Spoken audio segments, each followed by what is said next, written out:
রাজধানীর উত্তরার মাইলস্টোন স্কুলে যুদ্ধবিমান বিধ্বস্তের ঘটনায় দগ্ধ শিশু জারিফের পর মাসুমা নামের এক নারী মারা গেছেন। এ নিয়ে নিহতের সংখ্যা বেড়ে দাঁড়িয়েছে ৩৫ জনে। বান্ডেল থাকলে প্রতি সেনমানিতে টাকা বাঁচবে। বিকাশ সেনমানি বান্ডেল কিনে জিতুন প্রতি লেনদেনে। সকাল 10টা 15 মিনিটের দিকে মাসুমা মারা যান। তার শরীরের 90% পুড়ে গিয়েছিল। এর আগে সকাল 9টার দিকে বার্ন ইনস্টিটিউটের আইসিইউতে চিকিৎসাধীন অবস্থায় মারা যায় শিশু জারিফ। তার শরীরের 40% দগ্ধ হয়েছিল। গতকাল শুক্রবার আয়মান ও মাকিন নামের আরও 2 শিক্ষার্থীর মৃত্যু হয়। এদিকে বার্ন ইনস্টিটিউটে ভর্তিদের মধ্যে কয়েকজনের অবস্থা আশঙ্কাজনক বলে জানিয়েছেন প্রতিষ্ঠানটির পরিচালক।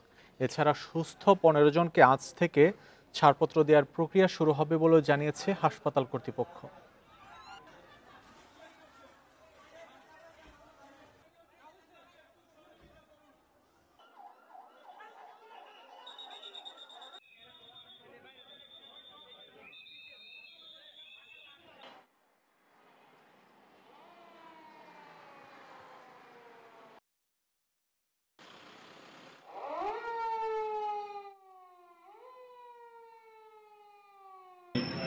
একটা ফোন পাই আননোন নাম্বারে যে আপনার ছেলে খুবই অসুস্থ, মানে ওদের স্কুলে বিমান ক্রাশ করছে, আপনি জাপান শিনচিন হসপিটালে সি ইউনিটে আসেন, ও আইসিইউতে আছে। দাফনটা ঢাকাতেই করে, 12 নম্বর সেক্টরে। এটা কি ওর মার ইচ্ছা? মা এবং ওর বোনের ইচ্ছা।